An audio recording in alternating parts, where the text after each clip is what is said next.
Welcome back to Chess Dog. Today we have a game of Tani Adewumi, who is playing against a Grandmaster, and this is in the New York Fall GM Invitational Group B. And he earned his third International Master norm in this tournament. A friend of mine, also Shalev Oberoi, just a name drop, also achieved an IM norm in this tournament. Congratulations to you, Shalev. But this game against a Grandmaster, whose name is Kamrakulov, hopefully I'm pronouncing that correctly, is very dramatic. There's a lot of back and forth. And Tani gets in big trouble and slowly but surely fights his way out of it. It's really a brilliant performance on his part. Let's jump right in. Tani has white. Grandmaster Kamrakulov has black. E4, C6. Caro-Kann defense is played. D4, D5. And the exchange variation is played. And basically, there's a built-in asymmetry in the pawn structure. And this is a Carlsbad structure. Essentially, it's a Queen's Gambit declined exchange variation with colors reversed. Essentially what you're getting. Bishop to d3, playing against the c8 bishop. He doesn't want it developed on f5 or g4. Knight to f6, c3, and bishop to g4. The main move for black is knight to c6, but he plays bishop to g4 immediately. I think that's a little bit trendy for black in this line. Queen to b3 goes after the b7 pawn, which is now not undefended. Queen to c7 defends the pawn, and knight to e2. This is a sneaky move from Tani. Of course, he doesn't want to play the knight to f3 and have it taken and have his pawn structure ruined. But the knight on e2 supports the bishop going to f4, which attacks the queen at c7. And here the Grandmaster makes a very committal decision. He decides to take the knight with the bishop. And this gives Tani a two-bishop advantage. But in exchange, the Grandmaster gets a very smooth and easy development. His pieces go right to their natural squares, and he gets a good position. Knight c6, castles, e6. Bishop f4 is actually a pretty strong move here, because if the bishop is taken, Tani could take on b7 with an attack on the rook and the knight, and he actually would be better in that position. But instead, he plays bishop to e3, now bishop to d6, and you can just see how well black's pieces, they just find their natural square. And in this position, Tani plays a novelty, but not a great one. To be honest, I don't know if he's going to play this one again. He plays the move g3, blunting this diagonal of the queen and bishop. The problem is he gives black a hook that he can use to play h5, h4, and open up the h-file to attack white's king. So he's actually under a lot of pressure already. h5, the process begins. Queen to d1, a better idea and a strong idea is actually to play knight to a3. The idea is you're threatening to play knight to b5, hitting the queen and bishop, and it would get that powerful bishop off the board. And when black responds with a6, white can play c4, threatening to open up the center, and all of a sudden black has to ask the question, where does my king go? And white would be doing okay in that position. He plays the queen to d1, trying to control some of these key squares on the king side. h4 continuing. King to g2. He's got to do something to defend g3. Black is threatening very nasty, destructive sacrifices on this square. And after knight to e4, you see the queen, bishop, knight, and h-pawn all aiming at g3. Knight to d2. It's the knight at e4. And now hg3, hg3, and already the position is ripe for a sacrifice, and the Grandmaster plays bishop to g3, a very strong move. Tani cannot take the bishop because queen to g3 would be checkmate. So the Grandmaster has already won a pawn and has the safer king. But now Tani begins to play very, very strong chess. First, he plays rook to h1, trying to get control of that h-file. Rook takes h1, queen h1, and now the threat of taking the bishop is becoming real. If black, say, castles long, the knight e4, and he could just take the bishop and win that piece. So instead, bishop to d6 was played by the Grandmaster, but now knight takes e4, exchanging knights, and then queen to h8 check. Obviously, the king can't just move out of the way because he loses rook. So he has to block with the bishop. So there's pressure on this bishop. Now Tani has to ask himself, how do I increase the pressure on this bishop? He comes up with a creative idea. He plays the move d5. Another strong idea is just queen to h7, going after the e4 pawn. But after d5, he sacrifices a pawn, so his own bishop can go to c5 and pile up on the f8 bishop. ed5, bishop to c5, and now long castling. What black is doing is he's giving up a piece for what he hopes is a temporary time, and then he wants to recover it. So Tani takes the bishop, and now f5, a very strong move from the Grandmaster, creating this huge mass of pawns in the center and threatening queen to f7 and picking up the pinned bishop on f8. So Tani plays queen to g8. He wants black to stay out of f7 so he can't win that bishop. f4 was probably the best approach for black, and after f3, queen to a5, black seems to be doing okay there, but instead he plays king to b8, and now rook to h1.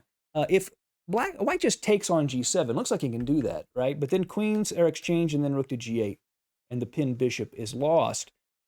So instead, after king to b8, rook to h1 is played, and now the pawn really is threatened, because if he takes, he could just defend the bishop with the rook. So f4. Black threatens f3 check, forking the king and bishop and winning a piece. After queen to g, computers like queen to g7 here, but after f3, bishop f3, give back the piece is the idea. White is a pawn up. Computers are okay with this, but a human being would never want their king to be this exposed. This is not the kind of move a human would want to play. So what Tani does instead is play f3. That keeps black from forking the king and the bishop. d4 was played by black. There's actually one move here to hold the position for black. It's king to a8, which looks strange. Why would that possibly be a good move? Well, let's look at a variation. Let's say black plays queen to b6, aiming at b2, threatening to come in on the king side. Rook to h8, queen to b2, and now this move, bishop to d6 check. And the rook cannot take the bishop. And if he goes to a8, obviously, he just, would get mated on the back rank after knight takes, rook takes. So he'd have to play king to c8, but then you see the move for white. Tani would play queen to e6. That is checkmate. The rook cannot block because it's pinned by the h8 rook. That is why king to a8 is actually the best move here. Excuse me, king to a8. But instead he plays d4. cd4 is played by Tani, but a strong move would have been rook to h8. Now, it looks like you're letting black's pawns in, and you are. Black has a very powerful mass of pawns here, but white can deal with that after the move queen to e6. So if black goes forward with e2, white can just take, and let's say if pawn takes, you don't retake the pawn, but instead you play this move, bishop to d6, another reason why the king is vulnerable on b8.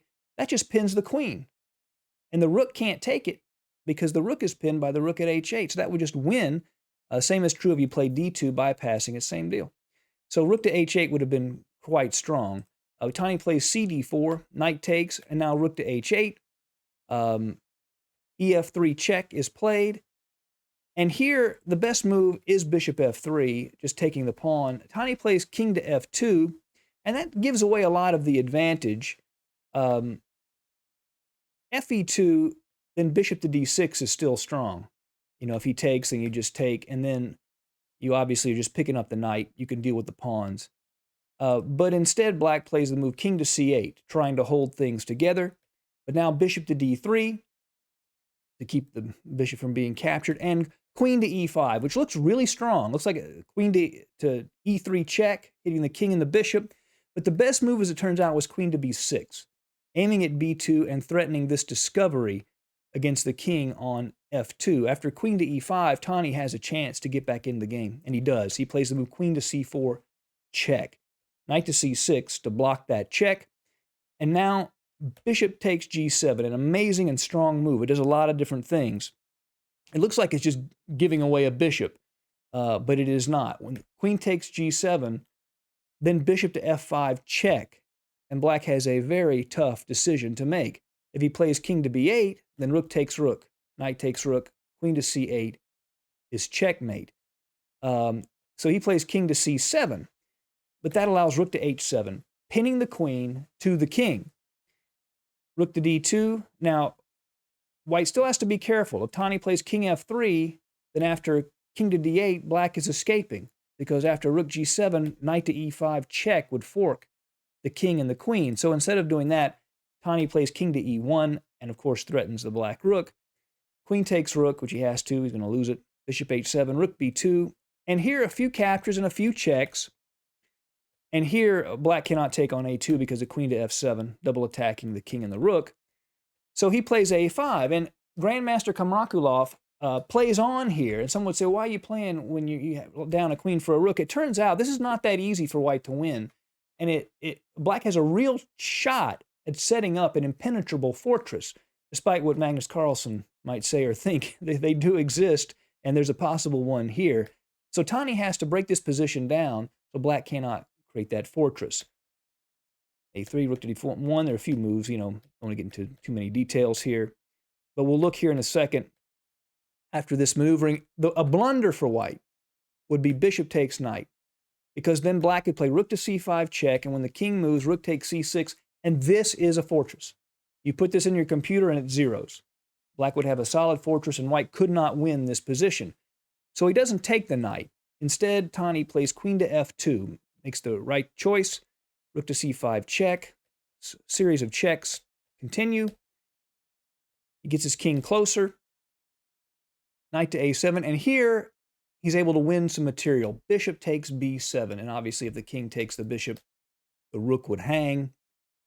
So then knight to B5 is played, but then the bishop retreats to F3, and without the B pawn, the fortress possibilities pretty much are nil, and Grandmaster Kamrakulov resigned the game. And a sample line, knight A7, queen to B3 check, and queen to E6, and then you just take the rook as one of the possible lines.